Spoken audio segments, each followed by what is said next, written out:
পোনপ্ৰথমে সমূহ ৰাইজক ৰঙালী বিহুৰ আন্তৰিক শুভেচ্ছা জ্ঞাপন কৰিছোঁ। আৰু তামোলপুৰ ছাত্ৰ সন্থাৰ উদ্যোগত যি 10 দিনীয়া বিহু নৃত্যৰ কৰ্মশালা আয়োজন কৰিছে, তাত মই প্ৰশিক্ষক হিচাপে আছোঁ। আৰু তামোলপুৰ ছাত্ৰ সন্থাৰ উদ্যোগত যি এইটো এটা পদক্ষেপ, এইটো এটা সুন্দৰ পদক্ষেপ। তাৰপিছত বিহু নাচ এইখিনি প্ৰশিক্ষণ দিয়া হৈছে। যিখিনি ল'ৰা আছে, ল'ৰাখিনি হুঁচৰি কেনেকৈ গায়, কেনেকৈ হুঁচৰি নাচে, তেনেকৈ প্ৰশিক্ষণ দিয়া হৈছে। বাকী যোনে ঢোল বজাব ইচ্ছা, যাৰ আগ্ৰহ ঢোল শিকিব, তেখেতসকলৰ কাৰণে ঢোলো শিকোৱা হৈছে। আৰু যিখিনি কণ ছোৱালী আছে, ছোৱালীখিনিৰ কাৰণে বিহু নাচ শিকোৱা হৈছে। আজি 6 নম্বৰ দিন আৰু 4 দিন আছে। 14 তাৰিখলৈকে এই কৰ্মশালা চলি থাকিব। পোনপ্ৰথমে সমূহ ৰাইজক ৰঙালী বিহুৰ আন্তৰিক শুভেচ্ছা জ্ঞাপন কৰিছোঁ। আৰু তামোলপুৰ ছাত্ৰ সন্থাৰ উদ্যোগত যি 10 দিনীয়া বিহু নৃত্যৰ কৰ্মশালা আয়োজন কৰিছে, তাত মই প্ৰশিক্ষক হিচাপে আছোঁ। আৰু তামোলপুৰ ছাত্ৰ সন্থাৰ উদ্যোগত যি এইটো এটা পদক্ষেপ, এইটো এটা সুন্দৰ পদক্ষেপ। তাৰপিছত বিহু নাচ এইখিনি প্ৰশিক্ষণ দিয়া হৈছে। যিখিনি ল'ৰা আছে, ল'ৰাখিনি হুঁচৰি কেনেকৈ গায়, কেনেকৈ হুঁচৰি নাচে, তেনেকৈ প্ৰশিক্ষণ দিয়া হৈছে। বাকী যোনে ঢোল বজাব ইচ্ছা, যাৰ আগ্ৰহ ঢোল শিকিব, তেখেতসকলৰ কাৰণে ঢোলো শিকোৱা হৈছে। আৰু যিখিনি কণ ছোৱালী আছে, ছোৱালীখিনিৰ কাৰণে বিহু নাচ শিকোৱা হৈছে। আজি 6 নম্বৰ দিন আৰু 4 দিন আছে। 14 তাৰিখলৈকে এই কৰ্মশালা চলি থাকিব।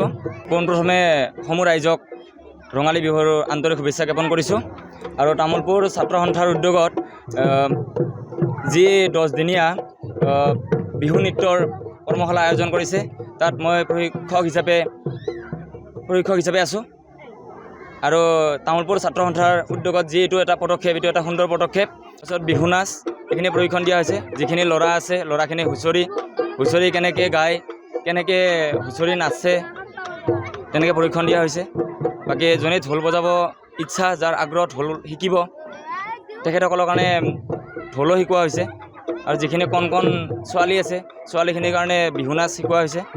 আজি 6 নম্বৰ দিন আৰু 4 দিন আছে। 14 তাৰিখলৈকে এই কৰ্মশালা চলি থাকিব। পোনপ্ৰথমে সমূহ ৰাইজক ৰঙালী বিহুৰ আন্তৰিক শুভেচ্ছা জ্ঞাপন কৰিছোঁ।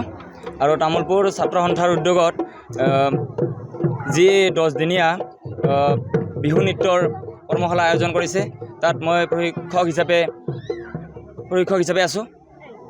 আৰু তামোলপুৰ ছাত্ৰ সন্থাৰ উদ্যোগত যি এইটো এটা পদক্ষেপ, এইটো এটা সুন্দৰ পদক্ষেপ। তাৰপিছত বিহু নাচ এইখিনি প্ৰশিক্ষণ দিয়া হৈছে। যিখিনি ল'ৰা আছে, ল'ৰাখিনি হুঁচৰি কেনেকৈ গায়, কেনেকৈ হুঁচৰি নাচে, তেনেকৈ প্ৰশিক্ষণ দিয়া হৈছে। বাকী যোনে ঢোল বজাব ইচ্ছা, যাৰ আগ্ৰহ ঢোল শিকিব, তেখেতসকলৰ কাৰণে ঢোলো শিকোৱা হৈছে। আৰু যিখিনি কণ ছোৱালী আছে, ছোৱালীখিনিৰ কাৰণে বিহু নাচ শিকোৱা হৈছে। আজি 6 নম্বৰ দিন আৰু 4 দিন আছে। 14 তাৰিখলৈকে এই কৰ্মশালা চলি থাকিব। পোনপ্ৰথমে সমূহ ৰাইজক ৰঙালী বিহুৰ আন্তৰিক শুভেচ্ছা জ্ঞাপন কৰিছোঁ। আৰু তামোলপুৰ ছাত্ৰ সন্থাৰ উদ্যোগত যি 10 দিনীয়া বিহু নৃত্যৰ কৰ্মশালা আয়োজন কৰিছে, তাত মই প্ৰশিক্ষক হিচাপে আছোঁ। আৰু তামোলপুৰ ছাত্ৰ সন্থাৰ উদ্যোগত যি এইটো এটা পদক্ষেপ, এইটো এটা সুন্দৰ পদক্ষেপ।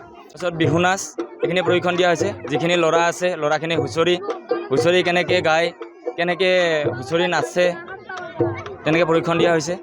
বাকী যোনে ঢোল বজাব ইচ্ছা, যাৰ আগ্ৰহ ঢোল শিকিব, তেখেতসকলৰ কাৰণে ঢোলো শিকোৱা হৈছে। আৰু যিখিনি কণ ছোৱালী আছে, ছোৱালীখিনিৰ কাৰণে বিহু নাচ শিকোৱা হৈছে। আজি 6 নম্বৰ দিন আৰু 4 দিন আছে।